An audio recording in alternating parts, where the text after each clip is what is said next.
Le damos la bienvenida a todos los que están viendo este video. Aquí tenemos un circuito esquemático con un sensor de temperatura y un amplificador operacional para activar un relevador, y a su vez el relevador encenderá un motor DC. Vamos a dar una breve explicación de cómo funciona este circuito y cuáles son los dispositivos que lo conforman. En primer lugar, aquí tenemos la alimentación, que son 5 voltios DC. Luego tenemos el sensor de temperatura, que es el LM35. Este sensor LM35 es un sensor muy utilizado en el mundo de la electrónica, ya que es un sensor muy eficiente y se utiliza en diversos circuitos. Este sensor tiene 3 pines.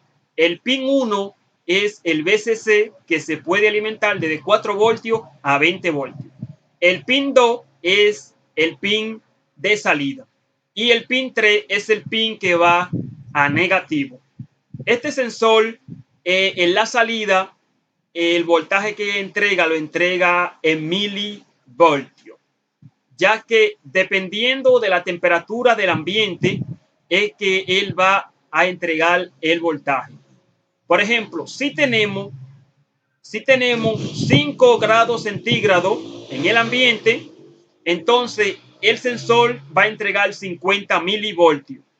Si tenemos 1 grado centígrado, el sensor le entregará en la salida 10 milivoltios, y así sucesivamente. Luego tenemos aquí un capacitor de 100 nanofaradios. Luego tenemos una resistencia de 80 ohmios y un capacitor electrolítico de 10 microfaradios.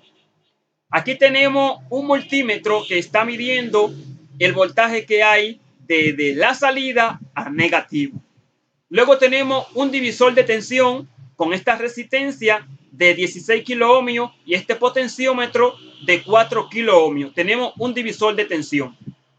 Entonces, el amplificador operacional es el que va a amplificar esa señal. Por ejemplo, aquí en el amplificador operacional tenemos un comparador de voltaje que va a comparar el voltaje que entrega el sensor y el voltaje que está en el divisor de tensión. Por ejemplo, aquí tenemos la entrada no inversora, que es la entrada que no invierte la señal a la salida.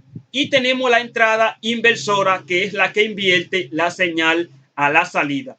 Por ejemplo, si el sensor de temperatura está entregando 50, por poner un ejemplo, si está entregando 500 milivoltios, que equivalen a 0.5 voltios en la entrada no inversora, entrega esa cantidad de voltaje, 0.5 voltios, pero si en la inversora entrega 0.3 voltios, entonces lo que el amplificador operacional va a hacer es una comparación y va a switchar el que sea mayor. Por ejemplo, en este caso, va a switchar la entrada no inversora y va a dejar pasar un pulso positivo. Y si se diera el caso contrario, entonces switcharía un pulso negativo. A su vez, cuando el sensor deja pasar un pulso positivo, ese pulso pasa por esa resistencia que va a la base del transistor. Aquí tenemos un transistor BJT de base positiva. Este transistor es un transistor NPN, transistor de base positiva. Este transistor tiene una resistencia en la base para limitar el flujo de corriente que le llega a la base del transistor.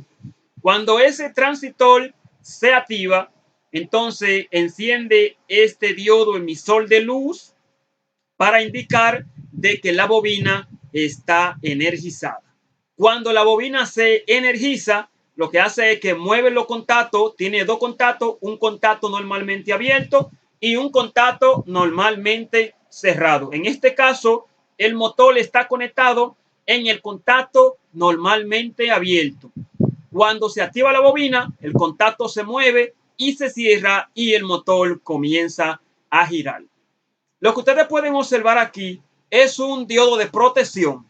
Este diodo de protección se utiliza para proteger el transistor, ya que la bobina del relevador genera una fuerza contraelectromotriz que golpea al transistor y poco a poco lo vas destruyendo, lo va dañando. Pero ponemos un diodo de protección para proteger a este transistor, ya que este diodo es un diodo que conduce la energía en una sola dirección, es un diodo unidireccional.